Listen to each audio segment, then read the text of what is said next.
साथियों नमस्कार। साथियों, आनंद से रहें और प्रकृति के साथ सुरक्षित रहें, स्वस्थ रहें और प्रसन्नचित्त रहें।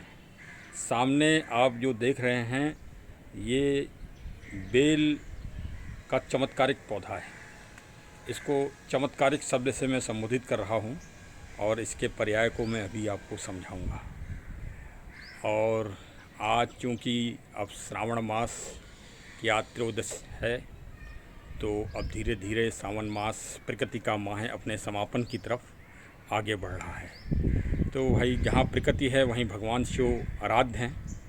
और शिव में एक शब्द हटा दें तो शव मतलब निर्जीव, और अगर एक मंत्र चढ़ा दें तो शिव, और शंकर पे अगर बिंदी हटा दें तो दुनिया समाप्त, और शंकर पे अगर बिंदी रख दें तो रचनात्मकता, और बिंदी का प्रादुर्भाव भारत में ही हुआ। तो चलिए, भगवान शिव को सबसे प्रिय अगर कोई चीज़ है तो बेल पत्र है। ये सामने देखिए, और राम का नाम, दो चीज़ें उनको अति प्रिय हैं। तो इसको बेल के को संस्कृत में कितना महत्व दिया गया है हमारे वेदों में, हमारे पुराणों में, हमारे ग्रंथों में, कि कहा गया है मूलतः ब्रह्म रूपाय मध्यतो विष्णु अग्रतः शिव रूपाय होक बिल्वः शिवार्पणम नमो नमः। इसके मूल में ब्रह्मा जी, मध्य में विष्णु तथा अग्रभाग में भगवान शिव का वास। और बेल को कई नाम से भी जानते हैं, बेल, सैलूस, बिल्व और श्रीफल भी इसको कहते हैं। तो ये तो स्पष्ट ही है इस उक्ति से कि ये भगवान शिव, इसके पत्ते पत्ते में भगवान शिव का वास है। और ये स्वास्थ्य और औषधि की दृष्टि से तो ये वरदान समझिए आप।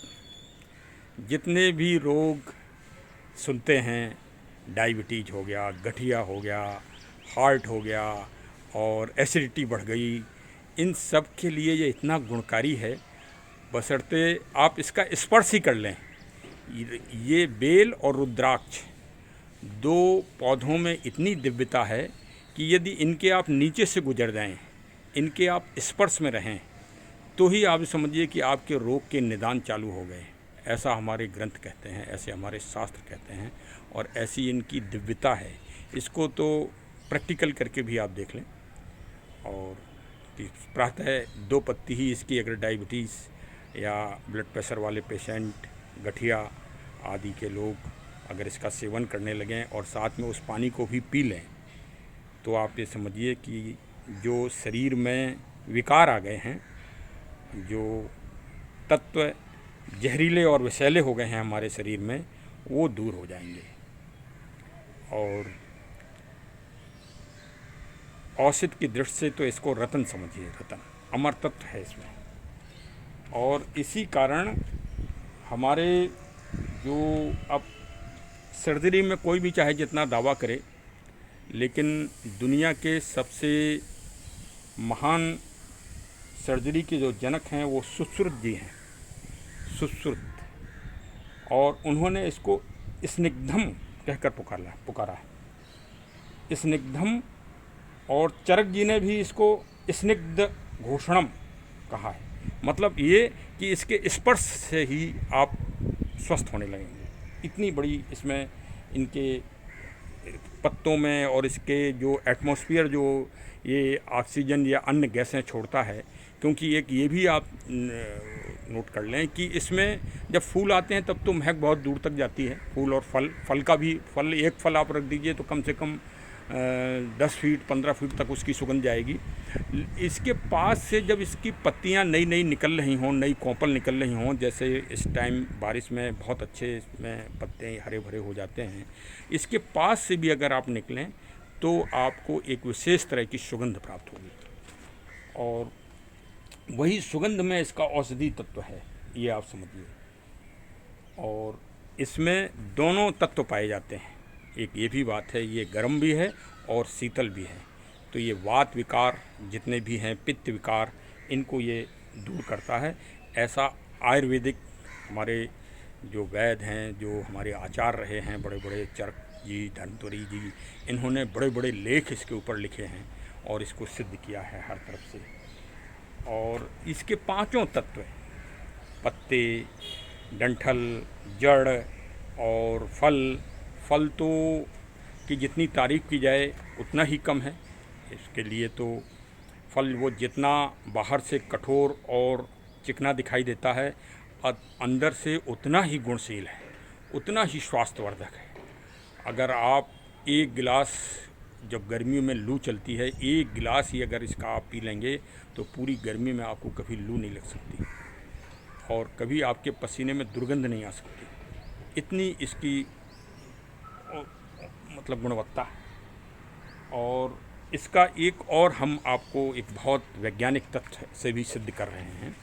एक बार एक मर्डर की विवेचना मुझे प्राप्त हुई, तो उसमें मुझे मेडिको लीगल लेना पड़ा कि आखिर जो मृतक है वो उसने खाना क्या खाया था। तो मैं कई विधि विज्ञान प्रयोगशाला लखनऊ में, एक से एक विशेषज्ञ हैं इस बात के, और राज्य मेडिकल बोर्ड लखनऊ में मैंने विशेषज्ञों से संपर्क किया और मैंने भोजन की प्रक्रिया की कि भोजन का डाइल्यूशन, पाचन क्रिया किस तरह से होती है, इसके सारे वैज्ञानिक तथ्य जो आपकी मोदी मेडिको लीगल वो है, उस सब से मैंने सलाह ली। तब ये मुझे, मेरा जो काफ़ी दिनों से इस बात को मैं सुनता था कि बेल बहुत ही पाचन क्रिया का बहुत ही मतलब बहुत महत्वपूर्ण चीज़ है। अगर बेल का कोई आदमी बेल पत्ती और बेल के फल का वो करता है तो पाचन क्रिया बहुत दुरुस्त रहती है। इसके बारे में जब मैंने हर चीज़ के बारे में जानकारी की कि जैसे चावल कब डाइल्यूट होता है, उड़द की दाल कब डाइल्यूट होती है और कौन चीज़ बहुत तुरंत डाइल्यूट हो जाती हैं, तो ये स्पष्ट हुआ कि जो मसूर की दाल है और जो बैगन का बीज है, मसूर की दाल 19 दिन में डाइल्यूट होती है और बैगन का बीज 21 दिन में डाइल्यूट होता है। और फिर इसके बारे में भी मैंने उनसे और मतलब इसकी जानकारी करने के उद्देश्य से मैंने उनसे प्रश्न किया। हमने कहा साहब बेल वगैरह के बारे में सुनते हैं, बोले बेल तो, जबकि वो एलोपैथिक डॉक्टर थे, सर्जन साहब थे और बहुत ही योग्य विशेषज्ञ थे राज्य मेडिकल बोर्ड में। तब उन्होंने हमको बताया कि ये पाचन क्रिया, कई चीज़ें ऐसी होती हैं जो घंटों में ही अपनी प्रक्रिया, रसायन प्रक्रिया चालू कर देती हैं हमारे शरीर के अंदर। और इसके बारे में एक कहावत है, वो भी कहावत चरितार्थ कर दूं, क्योंकि जब इसका महत्व मैं बता रहा हूं तो उस महत्व को भी बताना बहुत ज़रूरी है। स्वर्ग और नरक का हर जगह चर्चा होती रहती है, सभी जगह कि स्वर्ग मिलेगा भाई, नरक मिलेगा। तो एक किंवदंती है इसके लिए कि यदि आपने बेल पत्र के कोई भी चीज़ का सेवन कर लिया है, और देखिए मृत्यु तो शाश्वत सत्य है, उसको तो झुठलाया नहीं जा सकता, वो तो सभी को जाना है। तो अगर 21 दिन के अंदर आपको मृत्यु के आगोश में आना पड़ा और आपका समय आ गया, तो ऐसा माना गया है, ऐसी किंवदंती है कि स्वर्ग के दरवाजे आपको खुले मिलेंगे। और यदि आपने बैगन और मसूर की दाल खाई है, बैगन खाया है और बैगन का बीज अगर आपके शरीर के अंदर है, तो 21 दिन तक आपको स्वर्ग के दरवाजे खुले नहीं मिल सकते, आपको नरक में जाना पड़ेगा। मैं कोई जो प्रकृति की चीज़ें हैं, मैं उनकी बुराई नहीं करना चाह रहा हूँ, मेरा कोई ऐसा उद्देश्य नहीं है, वो भी प्रकृति की अद्भुत चीज़ है। लेकिन जो हमारे शास्त्र और जो किंवदंती है उसको तो मैं कहूँगा ही। तो इतना बड़ा इसका पौष्टिक दृष्टि से इतना बड़ा इसका महत्व है, आप ये समझिए। और एक और जो है, अभी कुछ दिन पहले बड़ा चर्चा का विषय रहा कि भगवान शिव को दूध और फूल पत्ती, फल आदि समर्पित किए जाते हैं। तो दूध के लिए तो उन्होंने तथाकथित एक फिल्म भी बनी इसमें, तो उसमें ये सुझाव दिया कि गरीबों को बांट दिया जाए, दूध बेफालतू में चढ़ाया जाता है। और फूल पत्तियों के लिए कहा कि ये एक विशेष धर्म के लोगों को, मतलब सनातन धर्म के लोगों का ये एक आडंबर है और कोई इसका वो नहीं। तो इसके लिए ये प्रश्न हमेशा मेरे मन में कौंता रहता है कि भाई क्या वास्तव में ऐसी बात है। तो मैंने कई अच्छे लोगों से बातचीत की। और तो एक किसान हैं, बहुत ही सामान्य हैं, उन्होंने ये कहा कि नहीं, ऐसे नहीं, आप प्रैक्टिकल आइएगा और अभी नहीं, फरवरी माह में आइएगा। अब तो ये माह निकल गया, फरवरी मार्च में शिवरात्रि पड़ती है और शिवरात्रि के टाइम आप आइए तो इसकी मैं प्रैक्टिकल आपको वैज्ञानिकता बताऊंगा कि वास्तव में इन पत्तियों में कितनी बड़ी वैज्ञानिकता है। उस वैज्ञानिकता से आप सभी को अवगत कराएं तो ये भ्रम दूर हो। और वास्तव में ये जो उन्होंने सामान्य किसान ने कहा, मैंने वो मैं आपको बता रहा हूँ। उन्होंने कहा कि या तो इसका उत्तर बहुत ही सामान्य किस्म का किसान दे सकता है, या कृषि वैज्ञानिक दे सकता है, या जो अर्थ का बहुत बड़ा जानकार होगा, श्रेष्ठ व्यक्ति, वो दे सकता है। वो किसान बहुत ही खेती के मामले में बहुत ज्ञानवान है और उन्होंने कई मतलब बहुत अच्छी जानकारी कर रखी है, शास्त्र सम्मत भी, 12 मिहिर, और उन्होंने कई लोगों को पढ़ा भी है ऐसा। तो मैं फरवरी माह में जाऊंगा और इसके बारे में आगे जो तथ्य निकल के आएंगे, जो वैज्ञानिक तथ्य निकल के आएंगे, मैं उनसे इस बात की पुष्टि करूंगा कि वास्तव में क्या दूध डालना और फूल पत्ती चढ़ाना भगवान शिव के ऊपर एक आडंबर है, एक रूढ़वादिता है, या इसकी कोई बहुत बड़ी वैज्ञानिकता है। तो उन्होंने ये कहा कि भाई जिससे भी आप बात करें तो उससे ये कहें कि एक साधारण किसान है, बहुत गरीब किसान है, मतलब साल भर उसके पास खाने के लिए अन्न नहीं होता है और उसके पास एक छोटा सा खेत है, तो वो खेत में भाई कहीं से कर्जा लेके अपने खेत में खाद डालेगा, बिल्कुल डालेगा। और वो खाद जो है उससे कहो कि भाई तुम खाद मत डालो खेत में, ये पैसा गरीबों को बांट दो, तो वो ये कहेगा कि अरे भाई कैसी बात कर रहे हो आप, हम खेत में खाद इसलिए डाल रहे हैं कि हमारा खेत मजबूत हो, जिससे बहुत अच्छा गेहूं धान जो भी फसल बोई है वो बहुत अच्छी हो, तो मैं भी खाऊं उसका और मेरे बच्चे भी खाएं, और जो गरीब या कोई भी हमारा आगंतुक, हमारे अतिथि आ जाए जिसका सत्कार करना हमारे संस्कार है, हम उसको भी अच्छा खाना खिला सकें। तो खेती करने से और खाद डालने से गरीबी दूर होगी और पौष्टिकता देने से दूर होगी। तो भाई गरीब को अगर हम ध्यान रखेंगे, लेकिन तभी तो ध्यान रख पाएंगे जब हमारे पास खाने को होगा। और इसी तरह जैसे कोई हीरो साहब हैं, मतलब फिल्म में हीरो साहब हैं और बहुत महंगा सूट सिलवाया उन्होंने, तो उनसे कह दो कि भाई पैजामा कुर्ता पहन लो और पैजामा कुर्ता पहन के शूटिंग कर लो, तो वो उत्तर देंगे कि भाई फिल्म कैसे चलेगी जब तक हम उसमें वेशभूषा अपनी उच्च कोटि की नहीं रखेंगे, क्योंकि वो हमारी जीविका से जुड़ा हुआ है। तो भगवान शिव, ये उन्होंने कहा है अभी, और इसकी वैज्ञानिकता को हम देखेंगे। और उन्होंने कहा है कि इस बात को आप दावे के साथ कह दीजिएगा कि वैज्ञानिकता से हम सिद्ध करेंगे कि भगवान शिव को दूध, फूल, पत्ती, पुष्प, फल और जो भी चीज़ अर्पित की जाती हैं वो देश की खेती की व्यवस्था से और देश की वित्त और आर्थिक व्यवस्था से डायरेक्ट उनका सीधा संबंध है, सीधा, ये आप कह दीजिएगा। और इसीलिए आदिकाल में भारत को सोने की चिड़िया भी कहा गया। उन्होंने कहा कि मैं इस बात का दावे के साथ मैं इस बात की पुष्टि करा दूंगा। तो खैर चलिए, अब वो मैं उसकी तो रिपोर्ट शिवरात्रि जब आएगी आगे तब मैं उनसे मिलूँगा और मैं उसके बारे में वैज्ञानिक तथ्यों से और व्यवहारिक तथ्यों से आपको अवगत कराऊँगा इस विशेष विषय पे। कायदे अनुसार इस विशेष विषय पे जो है डिबेट होना चाहिए और हमारे जो आचार्य लोग हैं, हमारे जो विद्वान लोग हैं, उनको सही तथ्य इस बात से सभी लोगों को अवगत कराना चाहिए कि भगवान शिव में की पूजा करने में ऐसी क्या वैज्ञानिकता और गुणवत्ता है जिसके कारण हम लोग आदिकाल से ये कार्य करते चले आ रहे हैं। ये सिद्ध करना चाहिए।